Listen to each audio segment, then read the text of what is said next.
अस्सलाम वालेकुम व्यूअर्स। एक नई सुबह एक नए दिन के साथ एक नई जगह पे आज हम मौजूद हैं।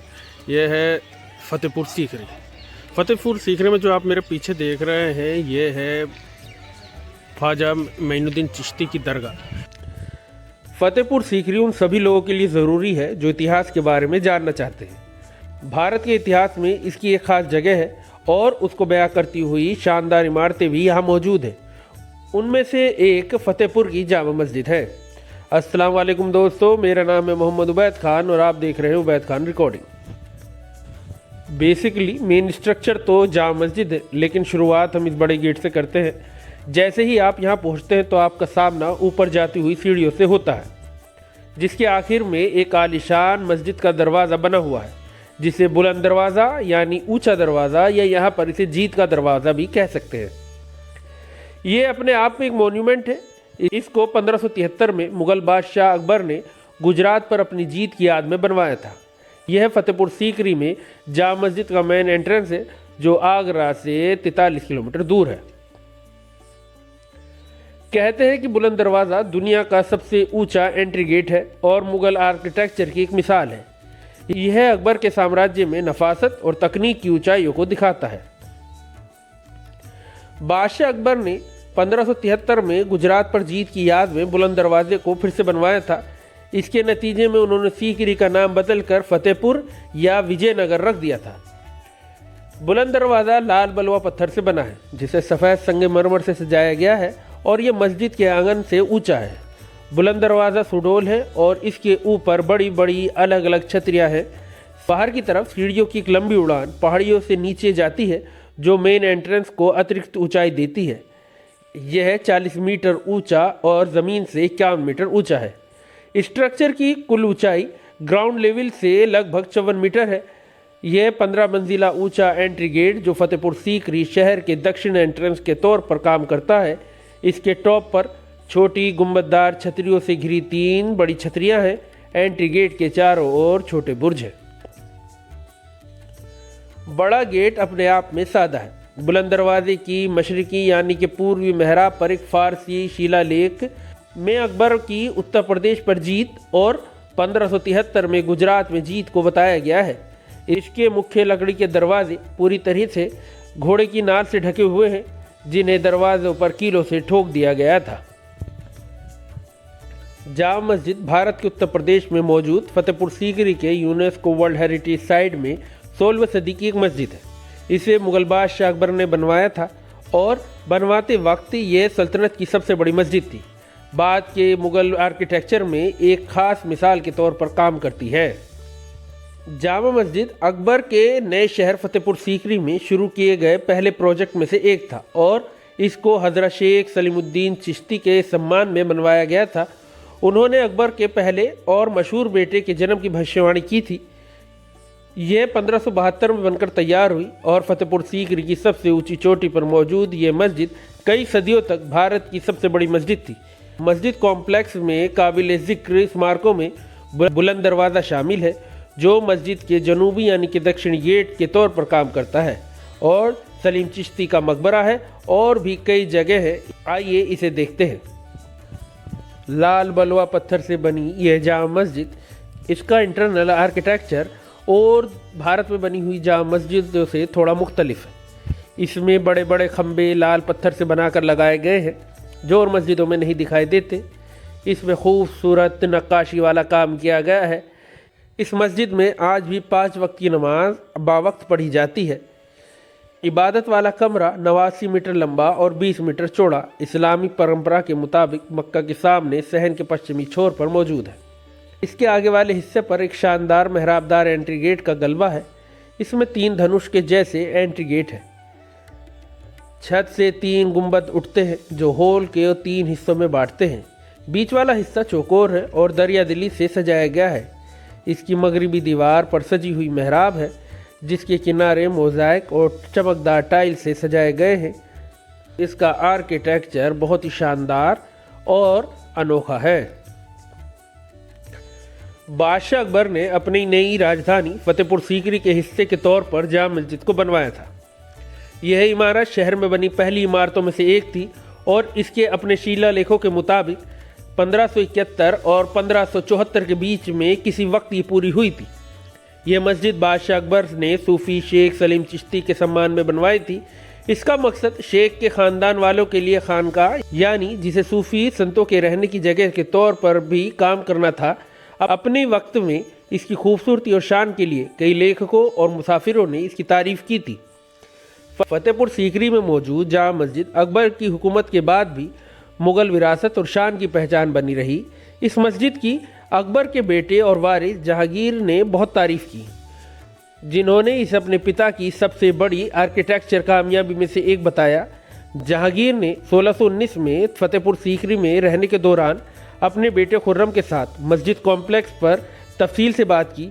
खुर्रम मुग़ल बादशाह शाहजहां बन गए और उन्होंने इस मस्जिद को दिल्ली में अपने जामा मस्जिद के लिए मॉडल के तौर पर इस्तेमाल किया। हिरन मीनार बादशाह अकबर की हुकूमत के दौरान बनी 21 मीटर ऊंची मीनार है। उन्होंने इसे हिरन नाम के अपने प्यारे पालतू हाथी की याद में बनवाया था। यह जो दीवार में आप खांचे देख रहे हैं, इसमें ख़ास कबूतर रहा करते थे। पहले तेज़ी से संदेश भेजने का कोई ज़रिया नहीं था, इसलिए कबूतरों को संदेश भेजने के लिए इस्तेमाल किया जाता था। ये कबूतर ट्रेंड होते थे। ये जो कमरे आप देख रहे हैं, तीनों साइडों में ऐसे ही तकरीबन 84 कमरे बने हुए हैं। कहते हैं कि अकबरी दौर में कुछ कमरों का इस्तेमाल मदरसे के तौर पर किया जाता था और कुछ कमरों का इस्तेमाल कबूतर पालने के लिए किया जाता था। सहन या आंगन का आकार 165 मीटर चौड़ा और 130 मीटर लंबा है। इसके बीच में एक हौज जो वजू करने का काम आती है। सहन के उत्तरी, दक्षिणी और पूर्वी यानी शुमाली, जनूबी और मशरकी हिस्से दालान से सिलसिलेवार कतार में खड़े हैं। इन्हें बराबर उभरे हुए छज्जों के जरिए छायादार किया गया है।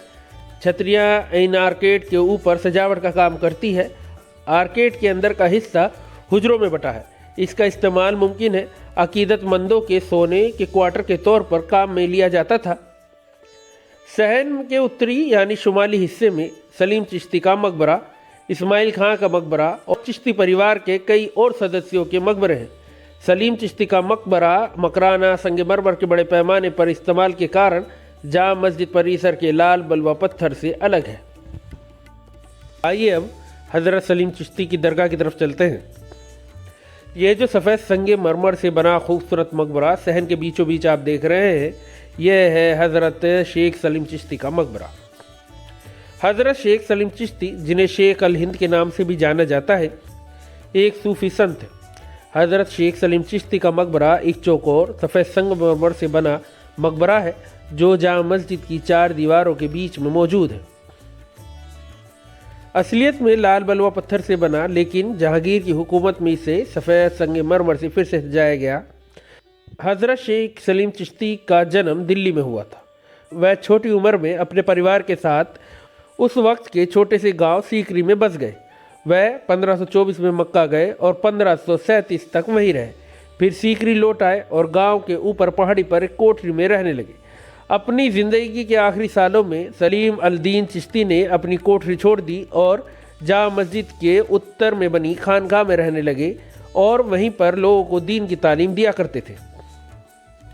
शेख सूफी संत सलीम चिश्ती का जन्म 1478 में माना जाता है और उनका इंतकाल 1572 में फतेहपुर सीकरी में हुआ था और उन्हें यहीं पर दफनाया गया था। वह बाबा फरीद के ख़ानदान से आते थे और जो सीकरी में रीछ पर एक गुफा में रहते थे। यह मकबरा भारत में मुग़ल कारीगरी का बेहतरीन नमूनों में से एक माना जाता है। जामा मस्जिद को उनके नाम पर बनवाया गया था। मस्जिद के पूरा होने से ठीक पहले 14 फरवरी 1572 को सलीमुद्दीन चिश्ती का इंतकाल 92 साल की उम्र में हो गया। मकबरे को बादशाह अकबर ने 1580 और 1581 के दौरान फतेहपुर सीकरी में शाही परिसर के साथ बनवाया था। इसका निर्माण शेख सलीम चिश्ती के लिए उनकी मोहब्बत और इज़्ज़त को दिखाने के तौर पर किया गया था। बहुत से लोगों का मानना था कि हज़रत शेख सलीम चिश्ती चमत्कार कर सकते थे। मुग़ल बादशाह अकबर आज़म अशरफ जहांगीर सेमनानी की दरगाह पर गए थे, लेकिन अपनी सफ़र के दौरान उन्हें सलीम चिश्ती से मिलने का मौका मिला।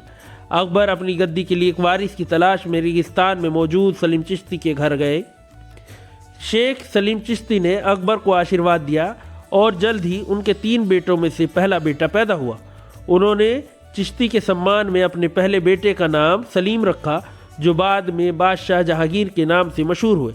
शेख सलीम चिश्ती की एक बेटी बादशाह जहांगीर की पालक माँ थी।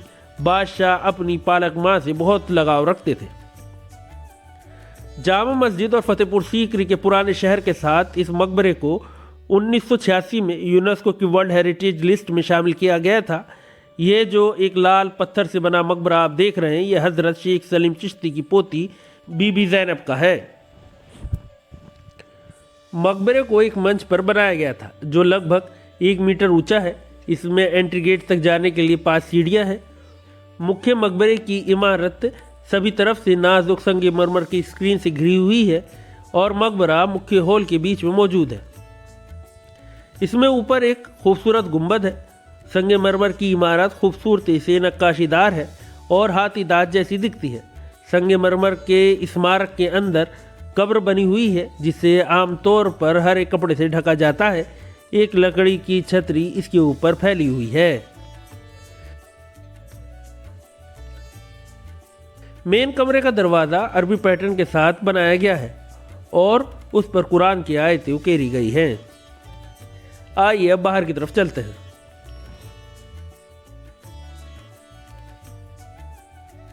ये जो आप लाल सा बड़ी सी इमारत और मकबरा देख रहे हैं, यह है नवाब इस्लाम खान का मकबरा। नवाब इस्लाम खान, जिनकी पैदाइश 1570 में और इंतकाल 1613 में हुआ था, जिनका असली नाम शेख अलाउद्दीन चिश्ती था और इस्माइल खान बादशाह जहांगीर की तरफ से दी गई उपाधि या टाइटल था। शेख बदरुद्दीन चिश्ती के बेटे और फतेहपुर सीकरी के शेख सलीम चिश्ती के पोते इस्लाम खां शहजादे सलीम के बचपन के दोस्त थे। उन्होंने लाडली बेगम से शादी की जो अबू फजल अकबर के ग्रैंड वजीर और अकबरनामा के लेखक की बहन थी। इस्लाम खान चिश्ती एक मुगल सेनापति और 1608 से 1613 तक 5 साल से ज़्यादा वक्त तक बंगाल में मुगल सूबेदार रहे। बंगाल में उनकी हुकूमत के 5 सालों के बाद 1613 में इस्लाम खान का भवाल में इंतकाल हो गया। उन्हें फतेहपुर सीकरी में दफनाया गया। उनके दादा शेख सलीम चिश्ती की कब्र के ठीक मशरिक यानी पूरब में एक लाल पत्थर की इमारत है। कहते हैं यह इस्लाम खान का मकबरा है, जो असलियत में जमात खाना थी, जो सलीम चिश्ती के सबसे ख़ास शागिर्दों द्वारा इस्तेमाल किया जाने वाला एक इल्मी घर था। आलिमों का मानना है कि 1592 में सलीम चिश्ती के एक मशहूर शागिर्द शेख हाजी हुसैन के इंतकाल के बाद जमात खाने को शेख हुसैन और उनके ख़ानदान वालों के लिए एक मकबरे में बदल दिया गया था। इसलिए ये इमारत कभी भी इस्लाम खान के लिए नहीं बनाई गई थी, जिसकी पहचान शायद उनके मकबरे की जगह से होती है जो बीच में नहीं है। इस इमारत का ज़्यादातर फर्श कब्रों से ढका हुआ है। इसी जगह पर एक खुफिया रास्ता भी है।